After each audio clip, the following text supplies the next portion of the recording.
How to fix PS4 Error NW-31297-2. Here are some tips that would help you fix PS4 Error NW-31297-2. 1. Go to Settings, Network, reset up your internet connection. Note, ensure you enter the Wi-Fi password correctly and your home Wi-Fi is fast and stable enough.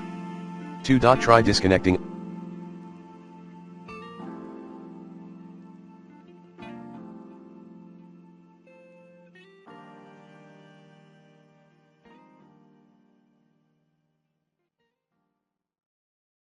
all other unused/unwanted/unknown devices from your wireless network and retry PS4's internet connection test at Settings, Network, Test Internet Connection.